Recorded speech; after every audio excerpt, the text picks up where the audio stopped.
Yeah, guys, I am back and welcome to Vlogtober.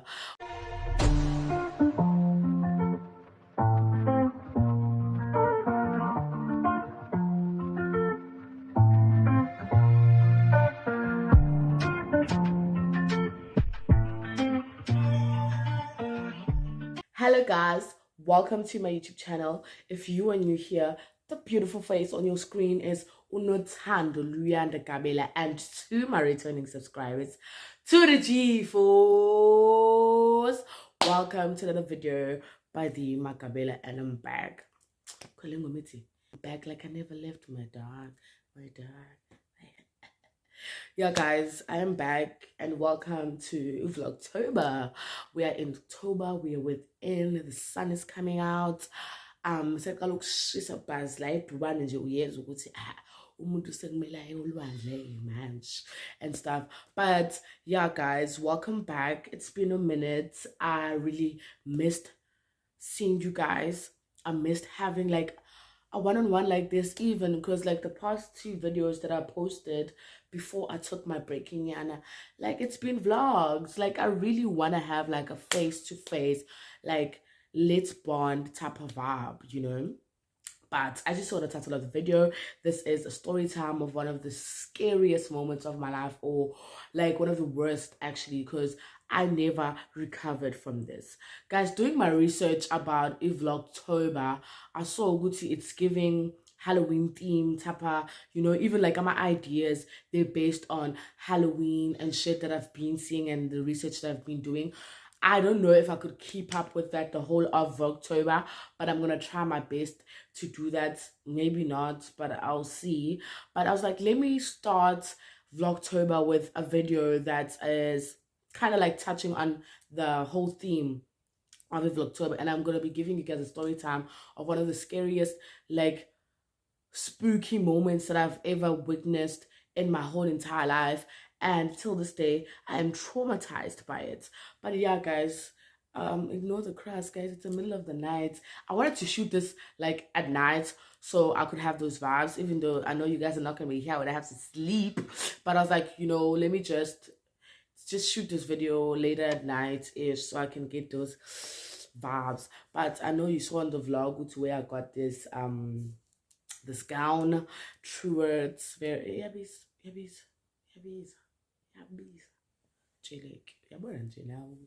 The material but okay, guys, let me just get it into the video. So guys, like growing up, like my parents have always been those the go-to kind of people in the family, you know, all the time. If it's me hearing something, maybe it's my head. I'm hearing shit. Maybe it's the story that I'm telling that's making me hear. Wait. Guys, turns out I'm crazy. There's nothing outside. I was hearing my own shit. Okay, so like my parents have always been the go-to people in the family, and that left us, like, how can I put it? When I grew up with not only my siblings but with my cousins, you know.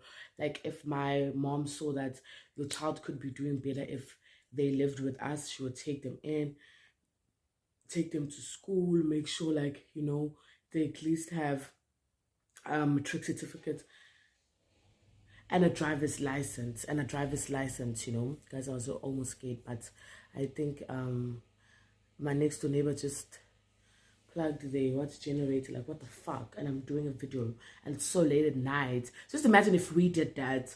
Guys, you know, living in the suburbs, it's not fair.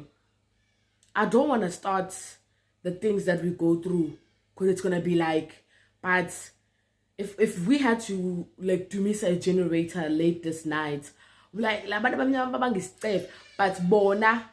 Okay, let me just, so guys, okay, so we ended up being in a situation where we grew up with our cousins and stuff.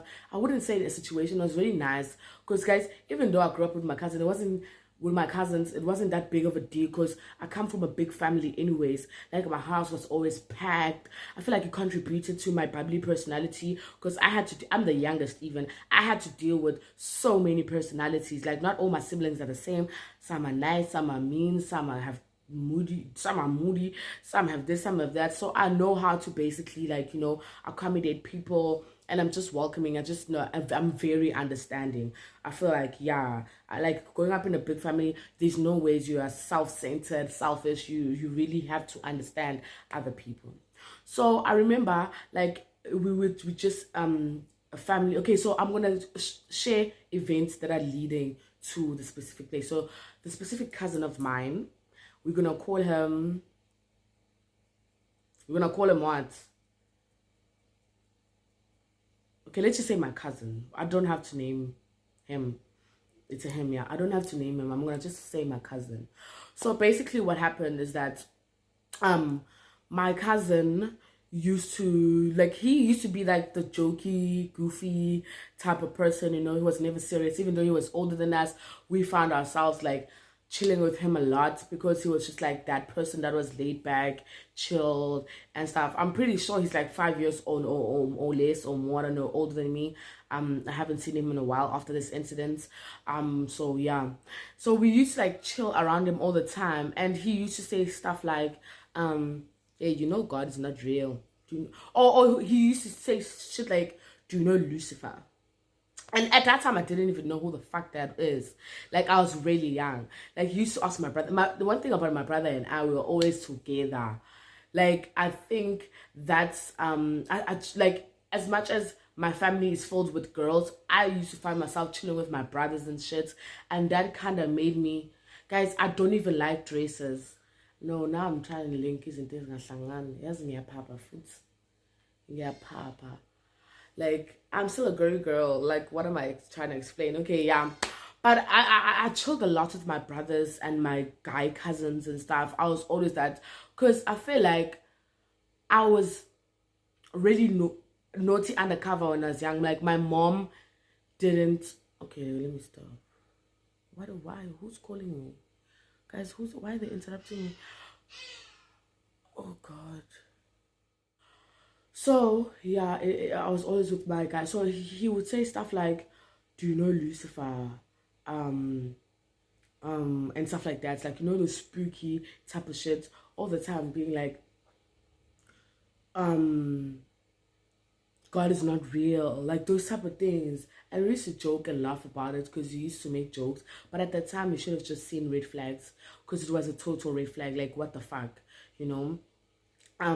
Basically just saying weird stuff towards us, and he would draw these pictures of this man with shades. Like, I know a bob hair, like it's a man, he has hair that's like bob though, with like those shades that are like connected. Weirdly, at that time they were not in style, so it wasn't like, you know, those shades that are like now, that are like goggles type of vibe, like that.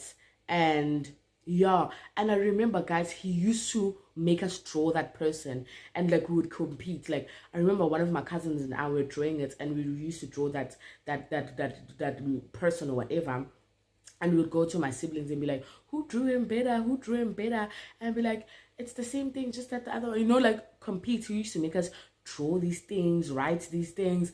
And at the time, we didn't understand what it was, you know. But he was basically hinting to us, he's in like, now looking back, he's in like the Illuminati and shit.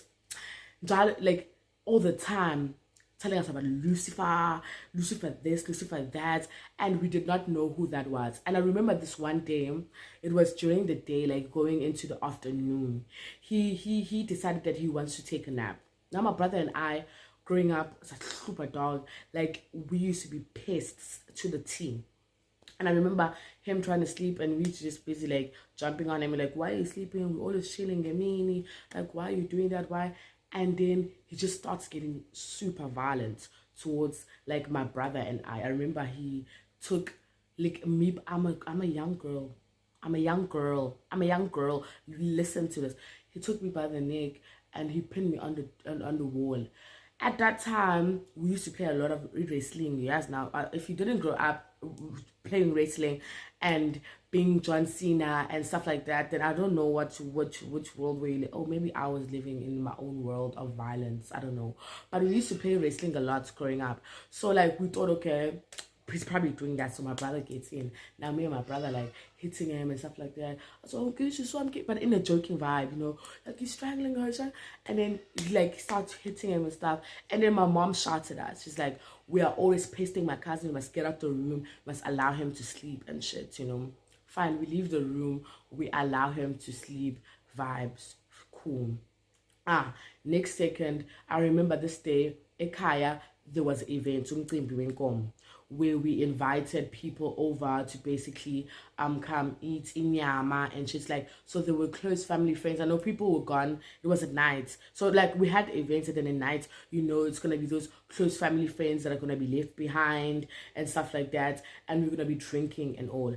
I remember we were sitting in this room that I'm shooting in specific right now. So the adults will be sitting in the living room and we'll come here because obviously my cousins and them will be drinking and we're not allowed drinking. So we'll go to a separate place to do the things that need to be done. I was young at that time. I wasn't really drinking, but I was like chilling with them. My cousin and my siblings were here. My cousin started like rolling his eyes and doing all those shits and telling us that if he could, he would switch off the lights if he wanted to without even touching the lights. Like basically scaring everyone. Like everyone was scared, dog. Like what the fuck? What are you saying? Like doing weird things. Like genuinely weird things, and like tapping his foot on the floor. He's like, you guys don't know what I can do. Do you guys know Lucifer? Do you know Lucifer? Like basically scaring us, dog. Like rolling his eyes and shit. I ran. Boom. I go to my mom in the living room and I'm like, yo, mom, this so and so is doing this and this and this, and it's weird. And now my mom has been picking up in the things that he's been doing and he's been hearing, because now it's getting too deep. Because now it's at night, and my mom calls him. It's like, you've been doing stuff like this and all, and it's not okay. You're scaring Eziningane. Like, what the fuck are you doing? He calls him to the living room, and we all go to the living room because now my mom wants to approach this whole situation. Like, why are you scaring? And like, what the fuck? What the fuck's wrong with you? So my mom calls him. Obviously, my mom wasn't born yesterday. So, like, she knows, like, what's up. She can see what's up. Like, you don't need a scientist to see what's on. Because, guys, his actions were very weird towards, like, the day where my mom was like, okay, fuck it. I need to, like, deal with the situation now. My mom takes his school bags, open his books. Guys, there are eyes. Like, he's drawing an eye. Not eyes. He's drawing an eye on his books and stuff. Like, basically doodling eyes and shading them. Those Illuminati eyes with the triangle and stuff. This man that we've been drawing this whole time, thinking like it's just vibes, he's there and shit. And we ask him, okay, my mom asks him, what the fuck? What is wrong? What is this? And he's like, no, it's just that I like drawing and stuff. It's nothing deep. It's nothing. My mom takes the Bible. She's like, okay, open a verse and read it for me. He doesn't even want to touch the Bible, guys. He doesn't even want to touch it. He's like, no, he can't do that. Like, my mom's like, okay, if you don't want to open the Bible, I can't force you.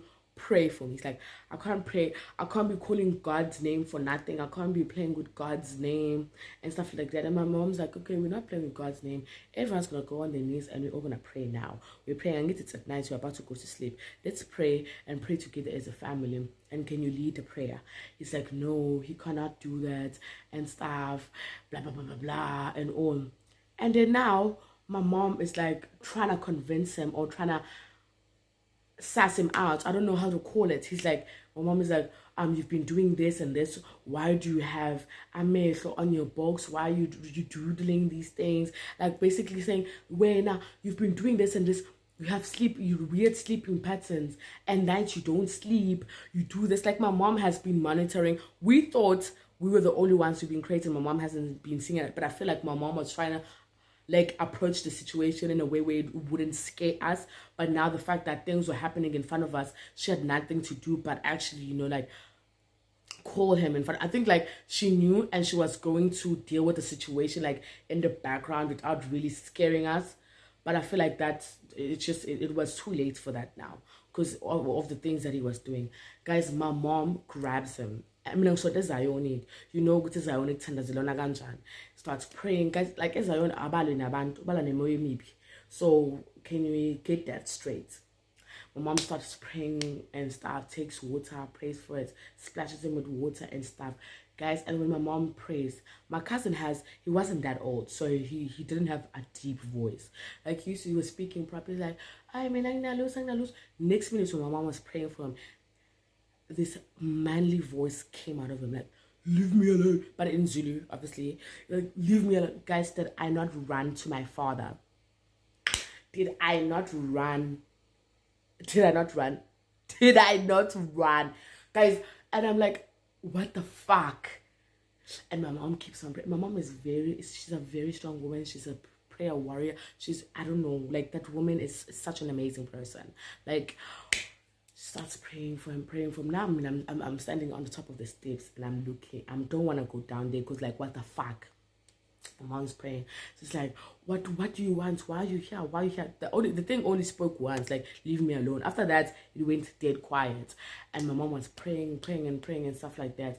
And then he breaks his silence. Like, I don't know why these things talk, really. Like, I think it's very dumb if, like, you know you're being called to go to you this evil thing and then now you talking. Like, why are you talking? I feel like, oh, maybe the prayer makes everything come out. I don't know.